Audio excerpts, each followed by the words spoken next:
and in this tutorial we will go through the process and techniques I use while sketching creatures. We will be focusing on research and focusing on the logics of why a creature looked the way it does. Now, before the first stroke can be made on any paper or tablet, we must figure out the hows and whys of your design. Why does this creature do what it does? Where does it live? Why does it look the way it does? What role does it occupy in the ecosystem? Is it a predator, a scavenger, a filter feeder, an omnivore, or a herbivore? To do this, we will need to look at the animals of our planet, but not only what currently exists in the 21st century, but also what used to walk, swim, and fly our Earth hundreds of thousands or even millions of years ago. Now, in order to get the most out of this process, one must encase themselves in research and reference gathering. Anything from Pinterest, YouTube videos about prehistoric life, biomechanics can add a tremendous amount of value to your design process. We must also think about the functions of the creature we'll be designing. Because of evolution, each animal is a response to the changes that was forced upon it by the climate and environment it inhabits. And evolution provides plenty of weapons and tools in the form of organs and body plans to aid our beasts in our survival. Like the parts you find on a specialized machine, most parts on a creature evolved for a functional purpose. But because evolution is a series of trials and error over millions of years, no animal is built perfect. Every organism has flaws like you and me. But imperfection is what makes for an interesting design challenge, taking the flaws of your beasts might have and working around that can produce some of the most interesting results. So let's get started. Now for the tutorial, we'll be designing 4 creatures for an environment of my choosing. And that will be for a swamp / marshland where it rains a lot of the year. The environment is both aquatic and land-based. So animals will need to be flexible in a world where they'll be half in water, half on land sometimes, other times. And we can look at what exists today, such as water buffaloes, capybaras, hippopotamus, but we also need to look at what used to exist, such as Dimetrodon or any of the Permian mammal-like reptiles, and prehistoric elephants that used to live in the swamps, and carnivorous giant amphibians that used to inhabit the earth. Now, these things we can all take into account, and we can look at the environment and how that impacts the animal. Now, obviously, the environment is going to be very warm. It's going to be a lot of moisture. It's going to be a very uncomfortable environment for our creatures. So we need to make sure that everything we do can help the creature feel like they're right at home. We're going to start. For the first creature, we're going to design a large amphibious herbivore. Now, I personally have a bunch of preferences for this kind of creature. You have an animal that's probably going to be doing a job that a hippopotamus or a giraffe would be doing, but it's going to be specifically built for feeding on vegetation in a higher canopy that lower bodied creature cannot access. Now, this is a very common niche in nature. When you have different vegetation growing at different height, only certain ones can be accessed by majority of the animal. That's why animals like giraffe and taller herbivores like sauropod dinosaurs evolved to be gigantic and tall in order to be access to all these higher vegetation and nutrient that the rest of the ecosystem don't have access to. And here we're gonna just basically design our version of that animal, but for a swamp marshland area. And I think a great personal favorite creature of mine would be the giant ground sloth from the Ice Age and before. Well, actually, no, the Ice Age brought them to extinction over millennia, but they were thriving quite well before the Ice Age, during the time when the Earth was much warmer.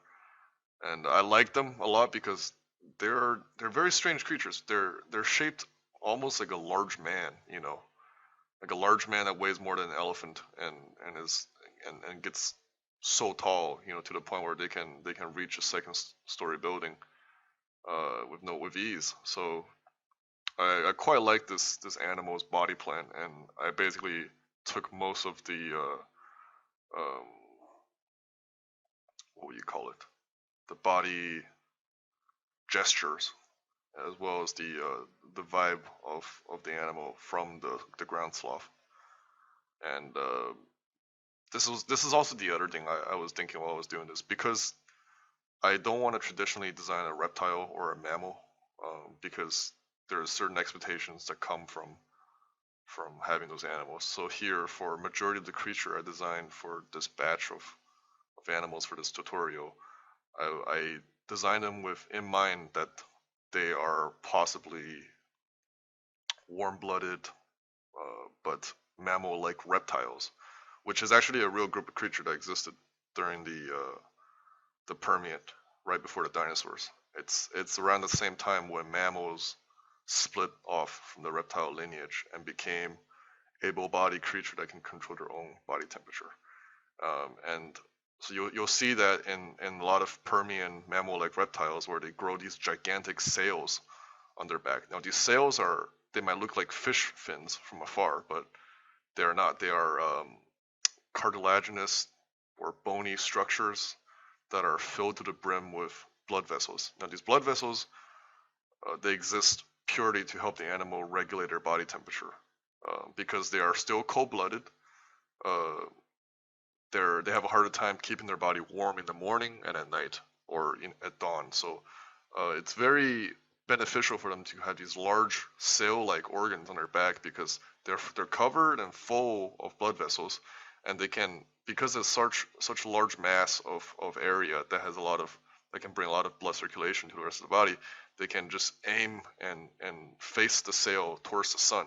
So then a large patch of the sail and the blood within can get heated and quickly get exchanged throughout the body, and thus warming the animal up, and thus giving a reptile mammal-like temperature control for their body, and that's what they're called, mammalian-like reptile. And I designed this creature with that in mind, because you would think that being cold and in the shade can actually cool you down really fast, right? And that's why for him, I gave him sails for both his back and a smaller portion of the neck, because I think that can give him an interesting silhouette read from afar, right? Making him look more iconic. As I continue with this creature, you'll notice that I make a lot of course corrections with the gesture, the balance of shapes and proportion. I'm watching out a lot for shapes that don't stay the same size with each other, because this is a huge rule of law when we have designs. It's not to have shapes that are same size as the one next to it, right? Because visually that's boring. Visually, having two shapes the same size is much less interesting than when one is larger than the other one, because contrast gives priority, and therefore it moves the eye around. And this happens all the time in nature. You have animals that have amazing gestures that flow through their body, through the way the muscles are shaped and sized, through the way armor segments, have a rhythm on their back. There's many ways you can introduce rhythm and pattern that are like aesthetically pleasing for the audience to look at throughout your creature design. And as you can see, I'm doing this for this animal. I'm making the head extra small, making the neck extra large, have that flappy, looser skin on the neck to kind of contrast the small, tiny head. I'm, really pushing the gut of the creature out when I designed it. And I'm making sure the back is a lot larger, like it gives like a honking, massive feel to him. And so these are all these things you can use to emphasize a creature when you design. It's to emphasize the weight. You have to also think about what this creature would be like if he talked. Like what this creature would be like if it was a human. One really fun exercise you can almost do is look at famous actors, say like Robert De Niro or Al Pacino. These older men, they have quite an attitude to the way they walk, the way they sneer, the way they sit and just look at you. And these attitudes, they don't necessarily just need to be applied to human characters. They can also be applied to animals.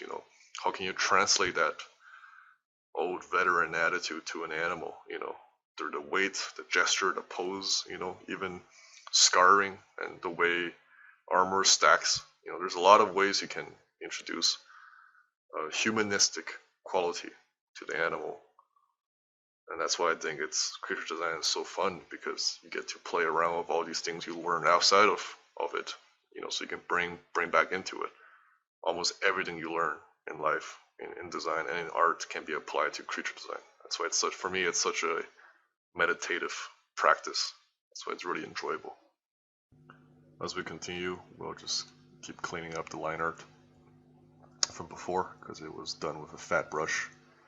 That's an initial gesture sketch slash like block out. So we don't want any corners or edges left undefined.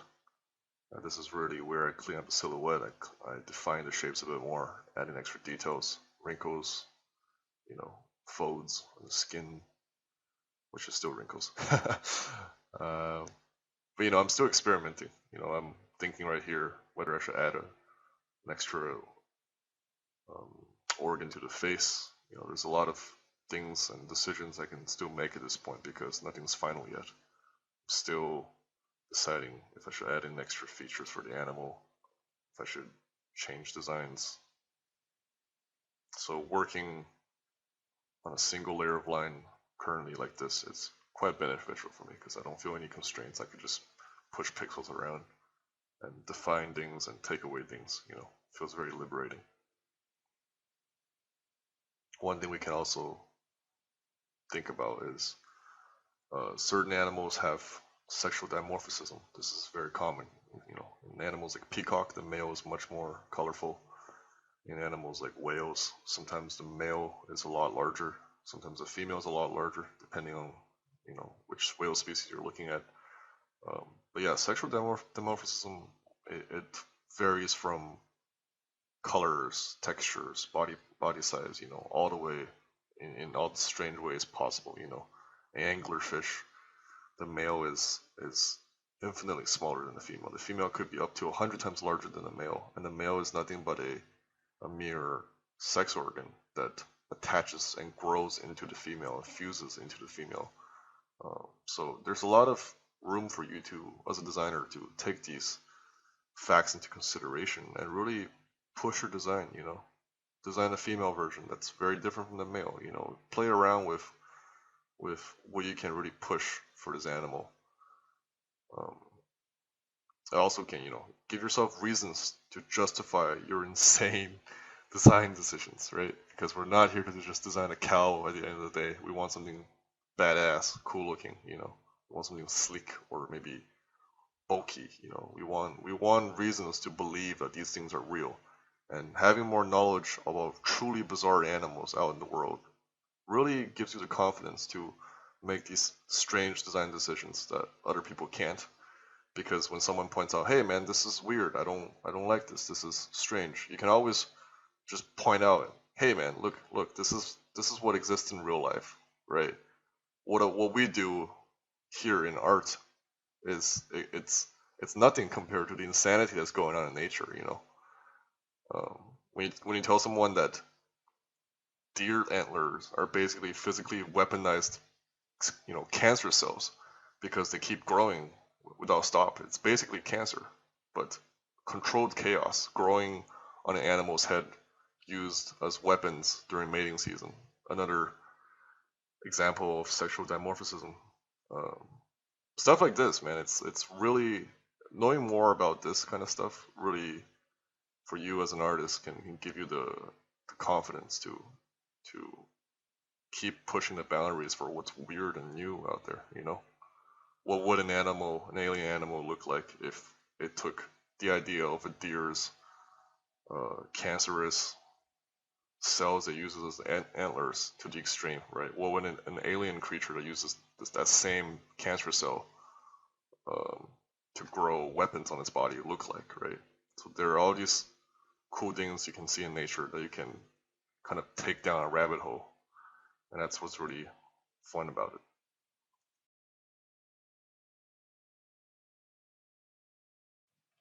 Another fun thing you can always introduce to your sketch is give your animal a prop, you know. I always think that what a creature eats is just as much of a importance to its life as the creature itself, right? Um, if a ventriloquist, you know, his entire character centers around his Muppet, his puppet, the prop, what would this animal be um, in the wild? What would be its go-to prop to show its characteristics, right? You would give a bamboo to a panda, right? You would give a gazelle to a lion. What would you give your creature when you design him? And often having a prop that goes along with the creature is extremely beneficial. You know, it's great to be able to see an animal holding something that it uses in its environment. You know, whether that's food or just a smaller animal resting on their back. You know, um, it gives off this slice of life quality you might want to bring to your creatures and makes it feel more lively and realistic.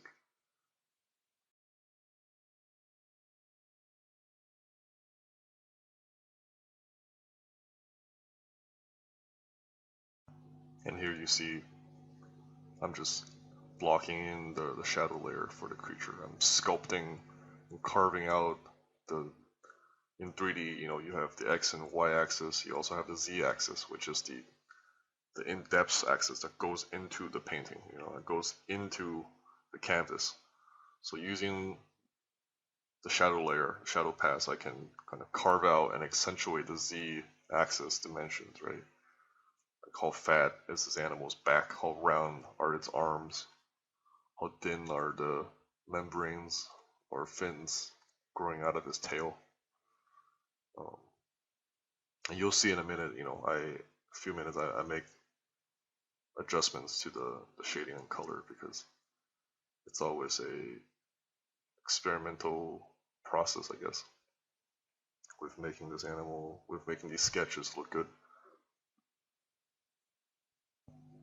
And remember, when you polish and add dimension to this sketch using shadow layer, light layer, uh, make sure to use everything to your disposal. You know, you don't have to just describe the creature's form using the shadow layer. You can also use light to do highlights to add dimension to it as well. This is what I do usually. It's quite easy. You know, it's for me it's a 3-layer pass basically. You have a base, a flat color block out, and then you have the shadow and you have light. It's quite straightforward.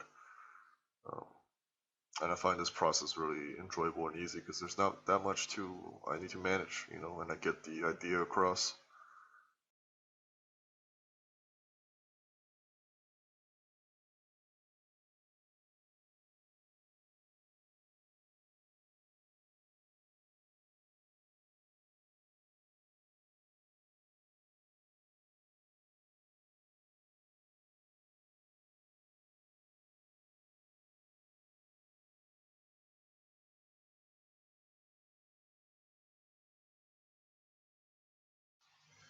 Around this time is when I decide that I will leave this currently as it is and start a new concept because sometimes it's better to step away for a while and come back to it. You might see your sketch or design with more clear vision and a better direction.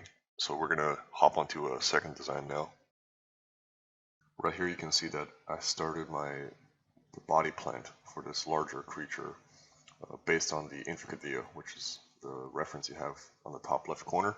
It's a large prehistoric rhino that looked more like a giraffe, and then also the largest land mammal to have ever lived. It lived in Inner Mongolia or just Mongolia, in about 25 million years ago. However, because the creature is quite large, and my first design was already a large creature, I decided to go for a smaller animal, perhaps a hog or smaller hippo-like body structure.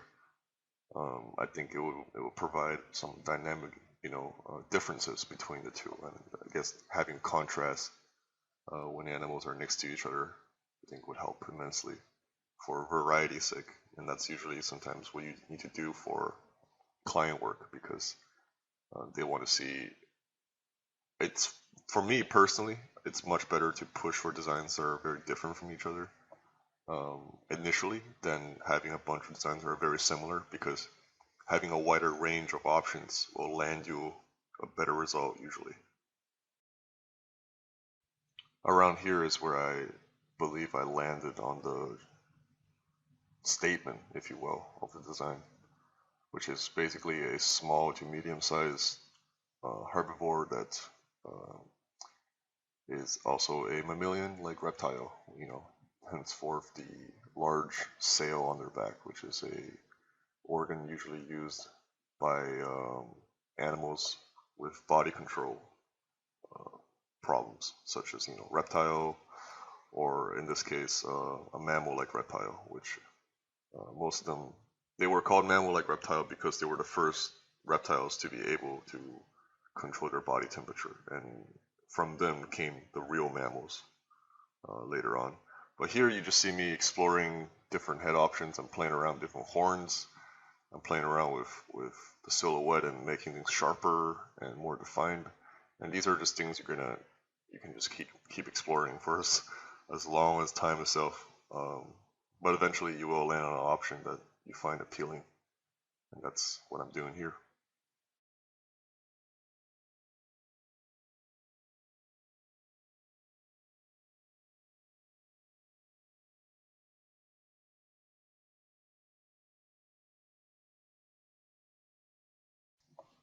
And like before, we have a looser, more gestural base sketch. We lighten that layer, and then we apply a um, more defined layer of sketch on top. I usually do them on one layer. You don't have to do that, but that's just my personal preference. I find it a lot more organic of a process to just clean up liner and add and subtract away from the, the sketch to tighten corners and take away attention from areas I don't want and put attention to area where I do. Also make sure as you do your sketch, make sure the wrinkles, the folds, and flaps, and armor pieces, anything that can provide a gesture onto the animal itself. Because when you look at an animal, there's a lot of gestures and form and direction in the body plan usually. Fur and hair can give a sense of direction to the body. So can skin, and because life relies in movement, right? So we need to consider these things and make sure to put movements in every aspect of the animal's design. And that includes, this guy too. So so you can see here, the way I did my armor, the way the layers of back plates kind of curve and taper into where the head meets the body. That's kind of a way for me to frame my designs.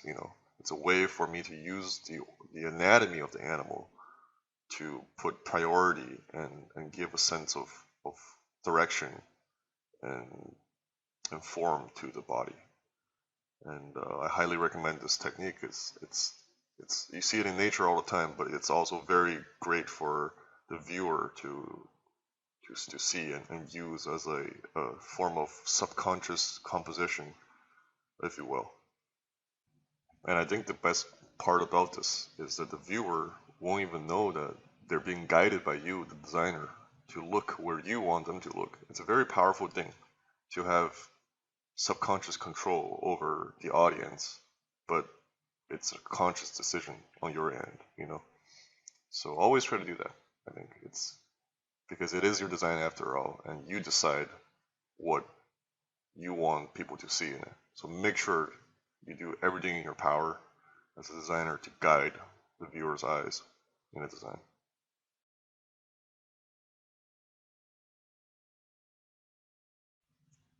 Around here is where you also see that I brought in the first design of the large um, creature from earlier. And I have them side by side, so I have a good sense of contrast and the level of detail and quality finish I should have for both of them. Because Sometimes when I draw, I like certain designs more than others, and I put more detail and attention to them than the other one. So to make sure that every sketch and design gets the attention and finesse that it needs, sometimes having them next to each other and working on them simultaneously can get them both to a level of finish that's more consistent.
Around here is when I started playing with um, just compositional background elements you can add to the sketch.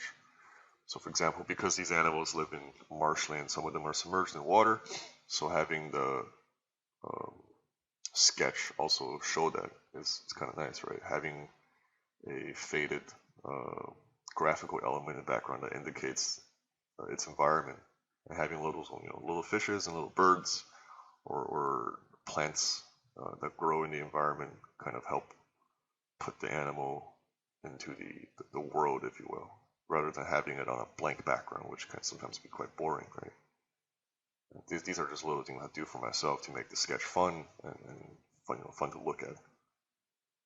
And you see here, I'm adding in small element to the back of the animal, which is a little bird. It's cute. It gives the animal a sense of scale, and it reflects life. Which is sometimes you have large water buffaloes and herbivores like elephants with just flocks of birds on their back. It gives off the feeling of immense size and gentleness to the animal, and it's great to have those things to be able to bring to your design. And this is the other thing I ran into. Sometimes you'll be in the final stage of a design or for a sketch, and you all of a sudden don't like your don't like the decisions you've made early on. So you see here, I wanted to change the head design, the crest, to simplify it and make it a bit less pronounced than before. Because before it was quite a wild shape, because I based it off of a prehistoric mammal um, from about 36 million years ago. Although they're cool, I thought it was maybe too much for this creature. So you see here, I kind of took a back step and changed the design last minute. And whether that's the right call or not, for me, it's as long as I think it's the best decision I made for uh, this design, and that's what matters. And also working in production, you don't always have to scrap your designs. The other version I had from before, I could have, if this was for client work, I could have saved it as a separate version. You have version A, version B. So as you work through these designs, you can also come up with alternative versions you can show to your clients when you're actually doing real work.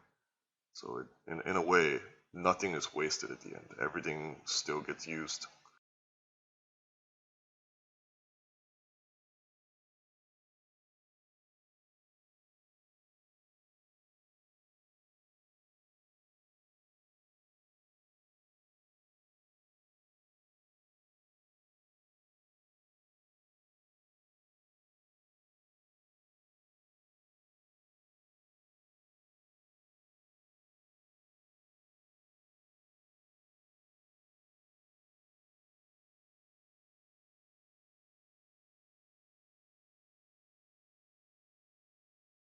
the larger creature. I definitely felt that the scale of the sail or the heat exchange organ on its back was maybe too large for a creature this tall. I mean, this creature is probably about, I would say 20 feet or 5 to 6 meters tall.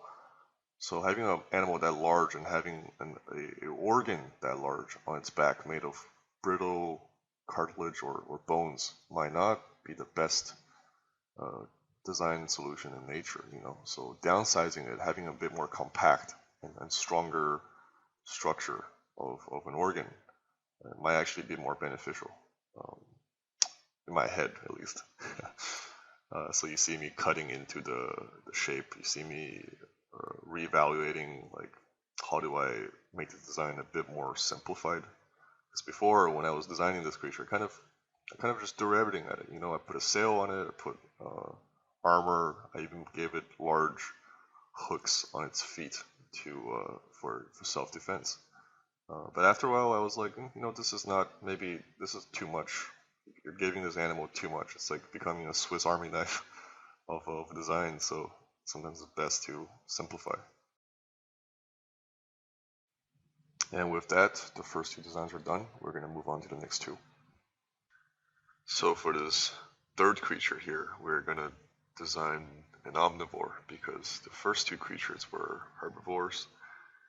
So classic omnivore creatures for me would be a bear. So that was immediately what I went to at first for my body plan design. It looks like it could be predatory, but at the same time it has a weight and build that's similar to those you would expect from a herbivore, right?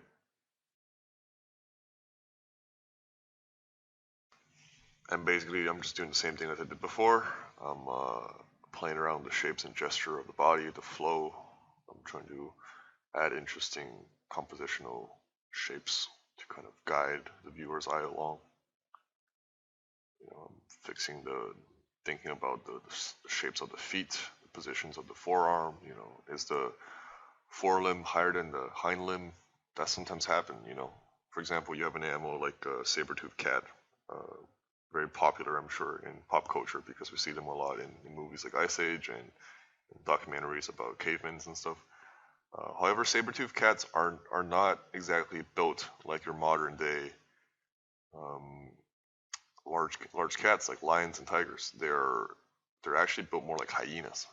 Their forelimbs are much taller than their hind limb, and thus giving them a hunch forward posture, and actually makes them not very good at long distance chase. So they're much more of a short distance sprinter versus a long distance marathon runner.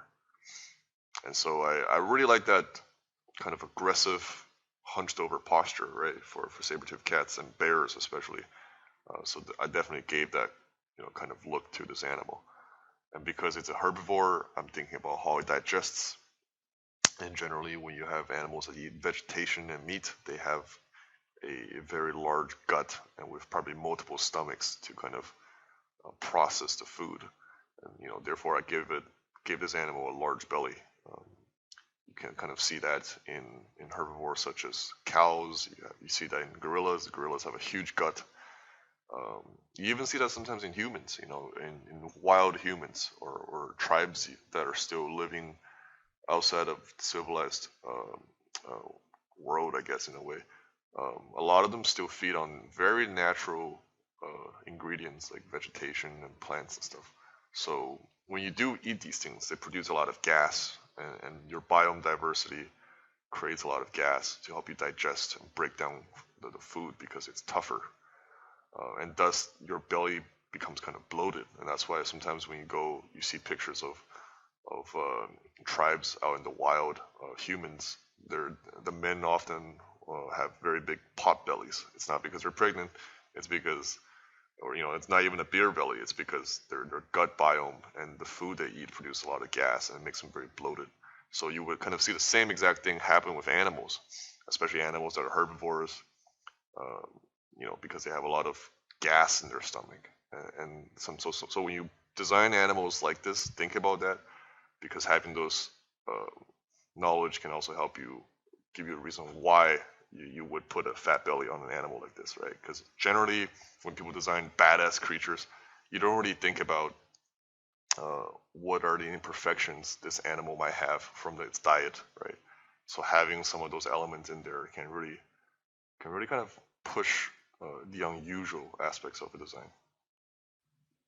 Around here is where you can kind of see that I've sort of locked down the design. This guy definitely has a really freaking bad attitude, I can tell. If you see them in the wild, I sense that it'll give you a pretty good chase, and if it catches you, you might be pretty screwed. And obviously, you see on the reference I have here, it's an ankylosaurus, or some, not exactly an ankylosaurus, maybe a creature from that family of dinosaurs. I just really like the way those big plates have like a rhythm to them. Although it's not that pronounced in the original creature, because we are artists, we can take artistic liberty. I can take features I like from animals and accentuate them to really make my design a bit more punchier for the audience.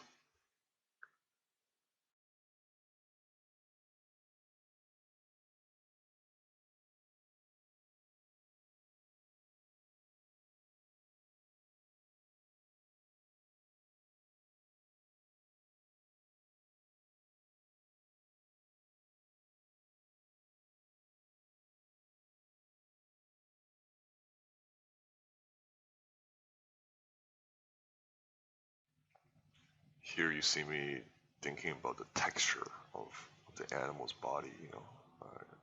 I wanted the creature to have a sort of a bony exterior. It makes it very tough looking, and makes it feel very dangerous for anyone who gets too close. And naturally, these features don't always occur in nature, but we can always dream and add in exterior features that don't exist in animals we have on Earth. That's why this course or this tutorial is not always just about designing an animal, a believable creature. You could also add a lot of fantasy element to it. But once you have that fundamental lockdown, knowing what a real life creature should be like, it's much easier to break out of that and to introduce the wild and the fantastical, right? And I'm thinking about what these defensive weapons that grows on their head and the tail could be made of. And in nature, we have keratin, which is a very commonly used weapon by many mammals. We have porcupines. You have even any large cats with claws. Basically, anything that's sharp, that's not made of bones or skin or fur, and it usually can serve as a defensive weapon or a protective weapon or even an offensive weapon, is usually made of keratin. It's the same material that your nails are made out of. So think about what it is, and where it comes from. Because we have animals like porcupines, which those spikes on their back are actual keratin structures that used to be hair. So think about where these features come from. Think about how, because knowing where in the evolutionary spectrum your creature is in, like where it's gonna evolve into and what it evolved from, can also help you add believable vestigial features to it. I'll give you an example. Whales, although they're ocean masters now, all of the whales came from land. In fact, most of the whales in the world came from a valley in Pakistan. They were a localized group of animals that were amphibious mammals that used to live in Pakistan about 40 or 50 million years ago, and they eventually evolved into aquatic animals and spread throughout the world. But as they became ocean dwellers, they lost their hind limbs. And today in whales, you can still find a vestigial pelvic bone / leg bone inside their body. Now you don't see it because it's tucked in under all that fat and muscle and mass of the animal, but it's still there. It's a clear indication of where this animal used to be. And although these features are not seen, for us as artists, we can take that philosophy of look, this is a thing that this animal used to have, and we can really take those ideas and push them in a fictional manner to accentuate our design, right? So I'm thinking about where these huge spikes on this animal came from, right? They they could have used to be keratin or bony structures that stuck out from the back of the animal, right? As a way to harden and add protective armor to the skin. But over the eons, as the animal became more aggressive and the environment got harsher, maybe those features became more favorable to have larger and more aggressive and dangerous spikes, because then it wards off predator. It could also be um, a good feature for sexual dominance display. It shows that the male is really strong, powerful. That I can defend myself, I can protect my mate. So all these reasons for why it looks so badass can also have a proper logic to it, and not just I want this to look badass, therefore I'm going to make it look badass, right? And also just knowing all these things make you more connected with your design. It's almost like where this animal comes from, who this character is, how he came to be. And I think as a designer, it's best to design stuff that you yourself are more emotionally connected to, and that definitely helps me and makes me more passionate about designing creatures.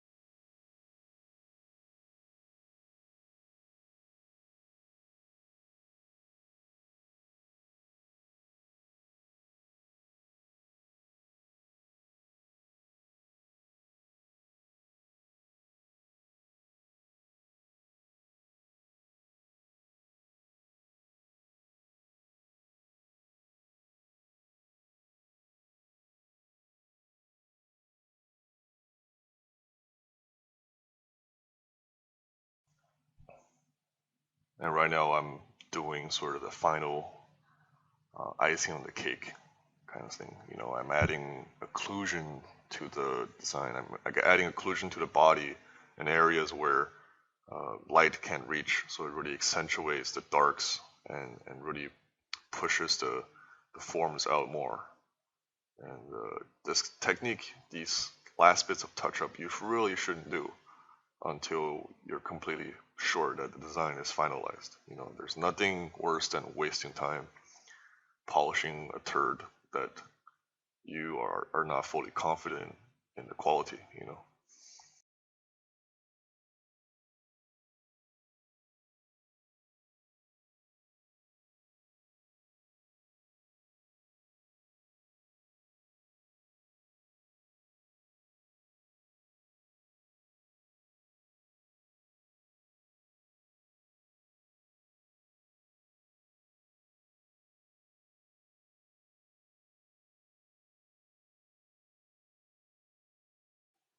Again, here I am cleaning up the line art, fixing the shape. Your line art doesn't have to be perfect. It's not meant to be perfect for sketch phase, and it's always subjected to changes. Make sure to get the form and clean up imperfections. Anything you feel it doesn't look good, feel free to go back in and touch things up. I'd imagine this creature to be an omnivore, right? It feeds on both animals that resides, smaller animals that resides in the water. It could probably even feast on corpses of dead and larger animal. I could even see it just straight up feeding on the vegetation that grows out of the water, because it's kind of a generalist, not a specialist in its role in nature, just like a bear. So it's always good to think about what the animal eats, because it can help you push the character archetype a lot more. And animals really are like characters. They're just, you know, they're actors inhabiting a role that nature has given them. And here, we've wrapped up this design, and we're going to move on to the fourth one. And here, for the fourth creature, we're going to design a large amphibious filter feeder, which is something you usually don't see. Filter feeder rows are generally reserved for large fish and large mammals like whales that live in the ocean. However, in the past we have seen creatures that inhabits the filter feeder row that are generally not what you expect to see from today. You know, there were pterosaurs during the dinosaurs that fed on filtering small crustaceans out of the water. There were huge, 20 feet, 6 meter long crocodiles that lived before the dinosaur that fed on plankton in the water, or small fishes in the water, but they did it in a way that was in a filter feeding manner. So it's quite a I would say flexible role that almost any animal from any genius can inhabit. So it's always fun to then take an animal that's what is it, a group of animals that's not conventionally known to be filter feeders, and then bring a filter feeder version out of that. That's kind of what nature does best, is kind of surprising you with different combinations of animal, and we can try to replicate that process that evolution makes by taking crazy ideas and then playing around it ourselves, like what I'm doing here, which is combining an unlikely combo and putting it on an amphibious creature.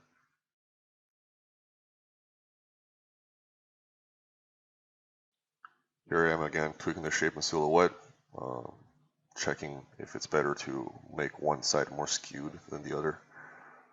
As you can see here, I'm designing this creature to kind of remind you of creatures like pelicans and baleen whales, animals that are built to sift through a large amount of water and filter out the creatures living in them. And I'm thinking in my head, where how does this animal evolve its filtering feeding mechanisms? So it's now, as of this stage in its evolutionary life, it is now a toothless animal with only baleen plates that came from teeth that resides on the bottom of its jaw, and it uses these baleen plates to basically filter feed through the large amount of sand, mud, and water that it will be taking into its mouth, along with the small animals that live in the mud in the marshland.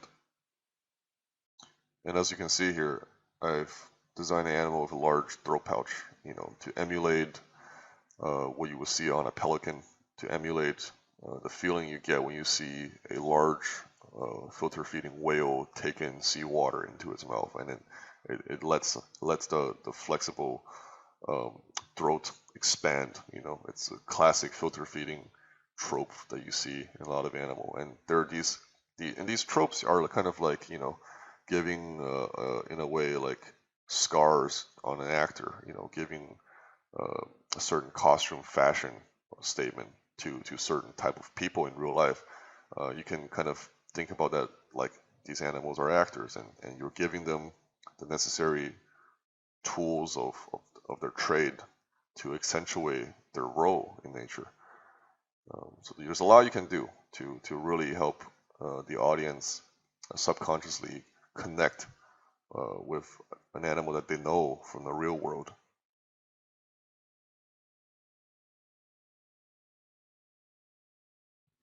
And I think that connection is super important, because you might be designing creatures that are vastly different from anything anyone has seen. And if there's a lack of relatability, um, it might be a little harder for the audience to find themselves connected to the design and therefore relate to it. And if an audience can't really relate to a design, um, it might not be a good design. But that's very, very, very subjective, I think, as well. I've seen plenty of strange and bizarre and wonderful creature designs that came out of some of the veterans of this field, such as Wayne Barlow and Carlos Huante, that I think are fantastic, frankly, and very inspirational, because they're pushing the boundaries of what is considered um, palatable in a way. And knowing that a professional can do that and set those standards, for us who are more novice compared to them, it's a very inspirational thing to know that you can push it that far, and it really inspires myself to push my own designs further.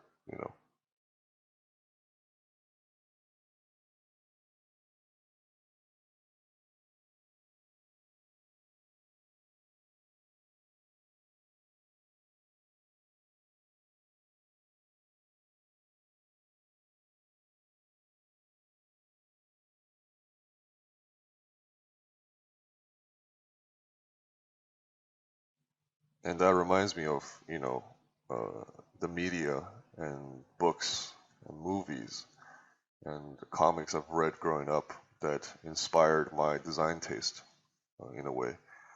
Because this is taste is not something you can learn. Taste is something that you create over time for yourself, through experience and just experiencing, seeing new things. And it's not something that can be understood instantly. That's why taste is a very powerful weapon for a veteran designer or just any designers. And personally, for me, um, some of the best source of media I've seen for creature design for myself is, growing up for me. It was Wayne Barlow's Expedition book.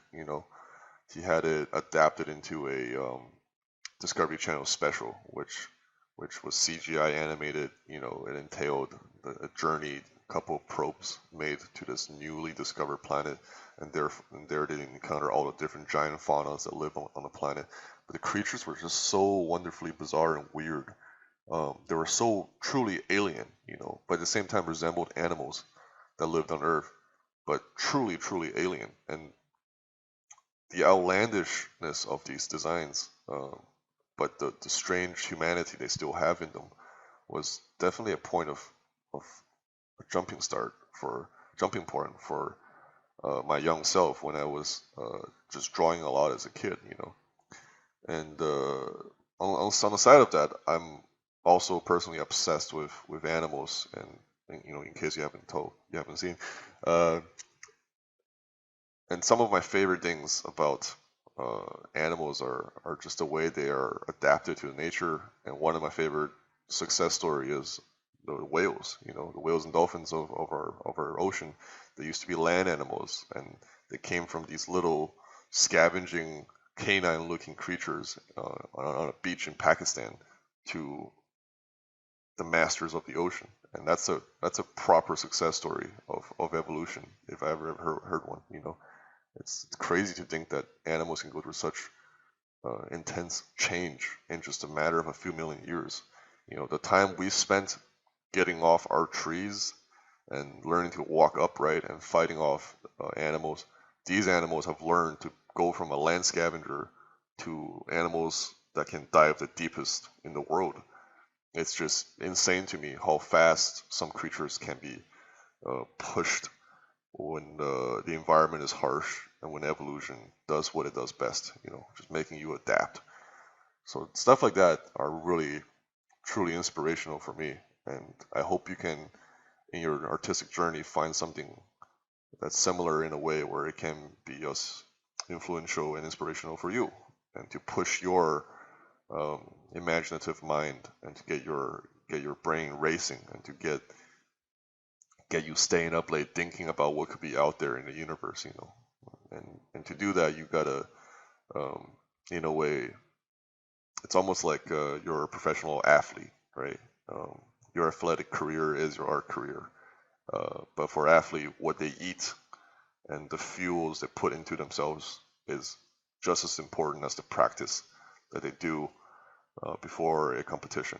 So for you as an artist, a huge part of your job is to also facilitate and make sure the quality of the fuel you put into your artistic process, such as your inspirations and your passion, um, and your taste.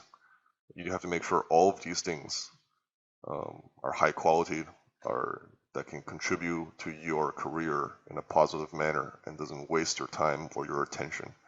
That's a difficult process and a difficult thing to do, but, it is definitely a worthy investment to look into those things and to consciously think and act on those things.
we are coming to the end of the video and tutorial. I want to thank all of you for being here, spending time, listening, watching. I hope you all got something out of this video, something you can learn, you can take away and bring to both your personal work and your professional work. I want to thank John Park for inviting me to do this.